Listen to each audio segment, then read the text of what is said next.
Intention is, you may say, I want a healing. I want a new job. I want a new relationship. Now, the moment you ask the question, the what-if question, what would it be like to be in love? What would it be like to have a new job? What would it be like to be in a new relationship, to do whatever, to be healed?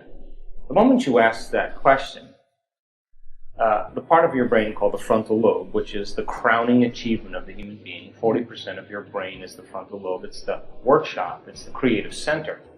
The frontal lobe has connections to all other parts of your brain. The moment you ask an open-ended question, you speculate a possibility, the creative center turns on and it looks out over the landscape of the entire brain and begins to call up different networks of neurons that are stored in your brain based on something you've learned intellectually, knowledge, or something you've experienced in your life. Like, well, I know what it is to be in love, or I know what it is to have a good job, or I read a book about it. And it begins to call up these different networks of neurons, and then it seamlessly pieces them together to create a new idea, a new vision. And when you put all those networks together and they fire in tandem, you'll get a clear picture in your mind. And that clear picture is called intention. Now,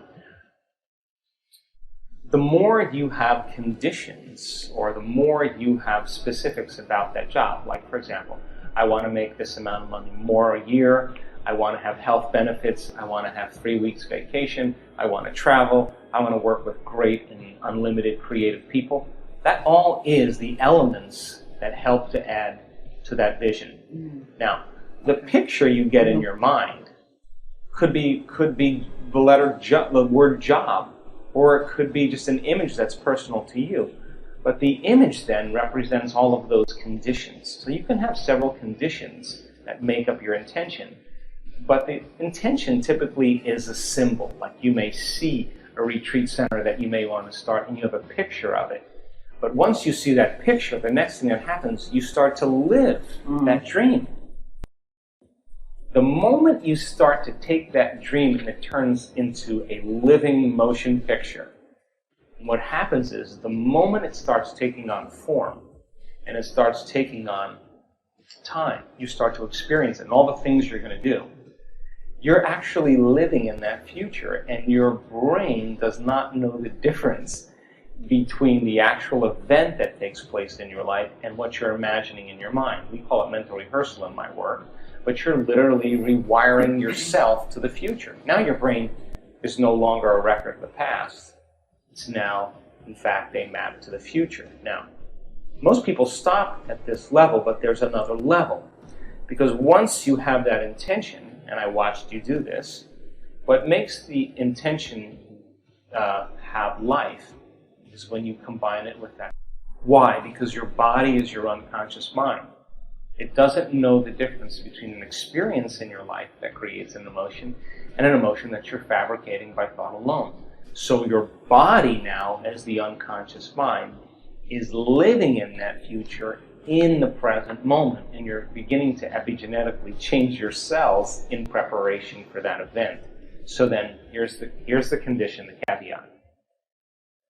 That means then you can't wait for your healing to feel wholeness. You have to feel wholeness for your healing to occur. That means you can't wait for your new relationship to feel love. You have to feel love so your relationship finds you. It means you can't wait to have your new job to feel empowered. You have to be empowered by the thought of your new job. So we're switching the model around because most people wait for something outside of them to change how they feel inside of them. And when they feel better inside of them, they get relief and they say, I like you, you helped me with that. That's cause and effect. That's the old model of reality. What we're talking about here in the quantum model is causing an effect, which means then you are going to have to change how you think and how you feel before the experience occurs in order for the event to find you. I mean, if you're going to enter in a relationship with me and you want to be in love, but you're not bringing any love to the relationship, why would I want to love you? Right. You'd have to bring that. So, like, if your personality creates your personal reality, and your personality is made of how you think, how you act, and how you feel, the present personality who's listening to this show has created the present personal reality called their life. So if they wanted to create a new personal reality, a new life, they would have to start thinking about what they were thinking about and change it. starting to become conscious of their unconscious habits and behaviors and modify them. I don't care how I feel, body. I don't care how long it takes time. I'm going to do this. And the hair on the back of your neck stands up. That's a new electrochemical signal to the body. This is the body saying he's serious this time. It's like jumping on a horse and wrapping your legs around and giving it a kick. The body's like, ooh, we're going to ride now. It's no longer, oh, geez, I think I'm going to change tomorrow. Right. This is a strong signal, and that becomes a long-term memory. That moment defines the person.